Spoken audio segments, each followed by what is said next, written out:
Well, hello again, my friends. I am the Old Man, and this is the Old Man's video, number 6, entitled The Family, the single greatest influence in our development and in who we become. The family. That most wonderful, that most central, that most, potentially blessed or even cursed of social institutions.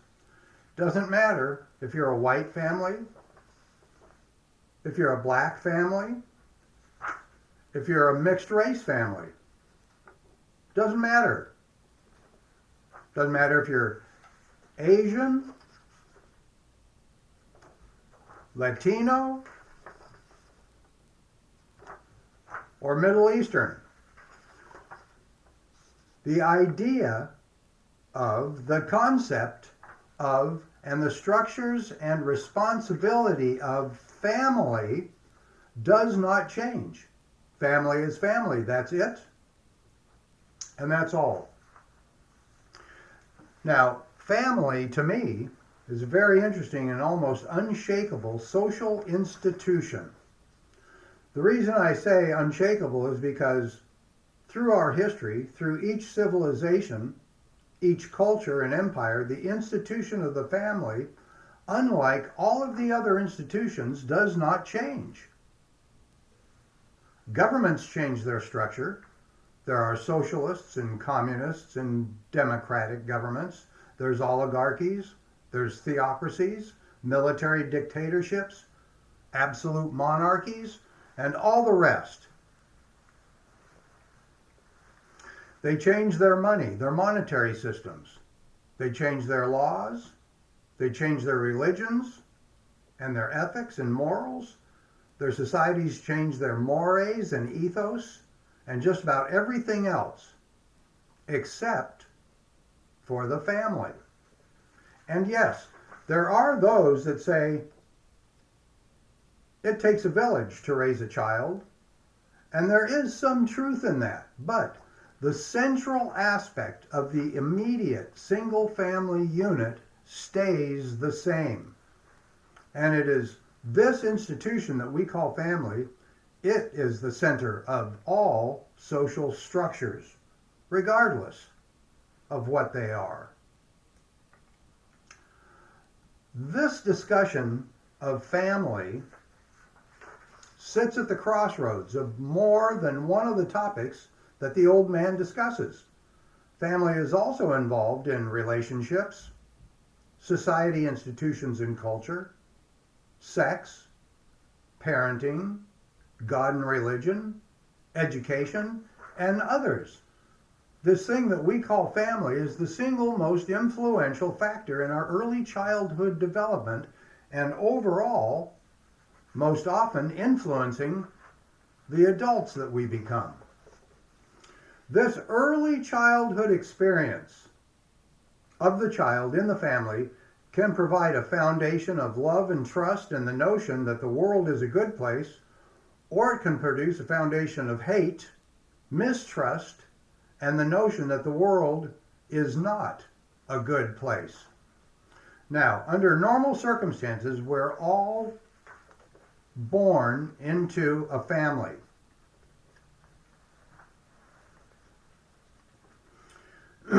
As babies, even before we can walk and talk, we are observing, watching, and learning.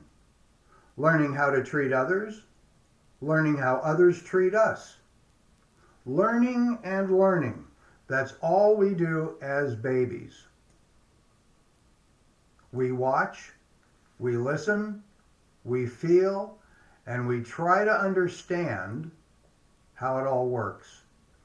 And it is basically the family that does all the teaching and creates this foundation that the baby's perception of the world is based on.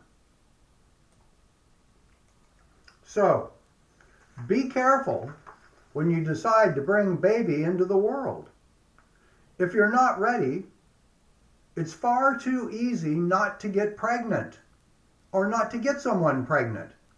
Becoming a parent should be a conscious and measured decision, not a surprise.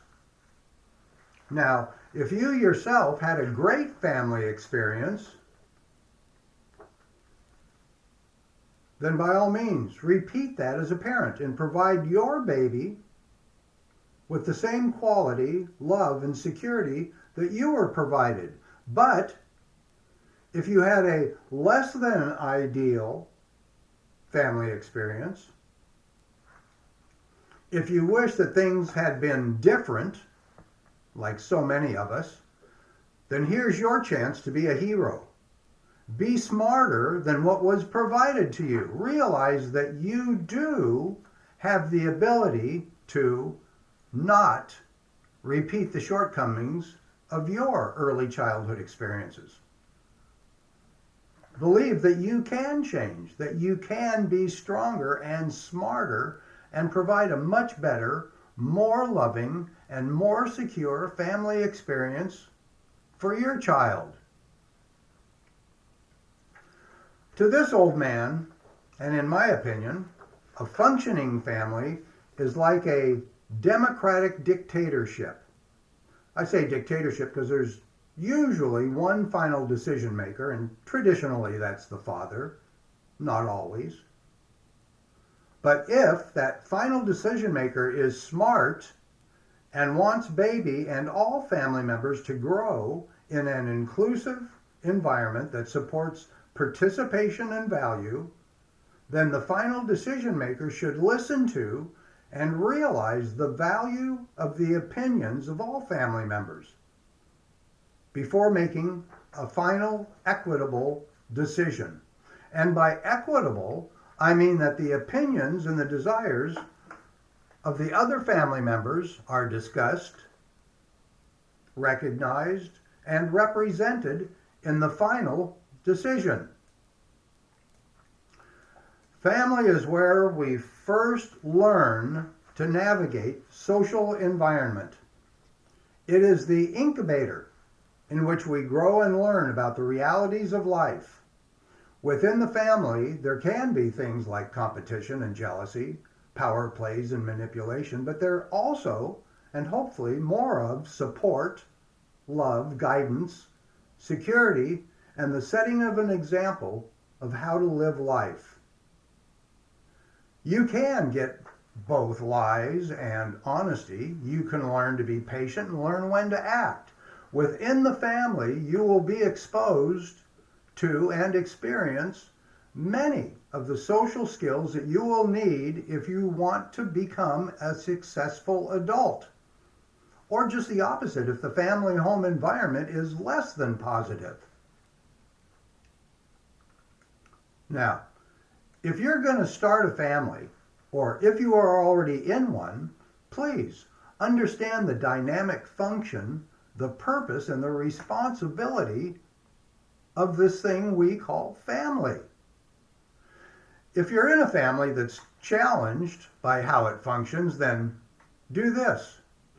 Sit down as a family, that's everybody, twice a month or more often, and have a family discussion where each member of the family is allowed a certain amount of time to express their opinions. And they should be able to do this without challenge or being dismissed.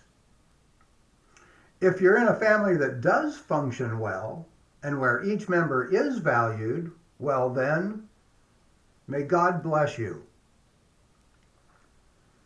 Well, that's all for this video. The old man's next video is number 7, and it'll be titled Veterans Homelessness. A simple solution that the government just doesn't seem to be able to get. And we have to ask ourselves why. Why don't they get this? Well, thank you for being here with me. Now, today, go ahead, make a decision. Decide to be happy. Remember, always set an example for others to follow. It will make you proud of yourself. I love you. regardless and without judgment. I am the old man.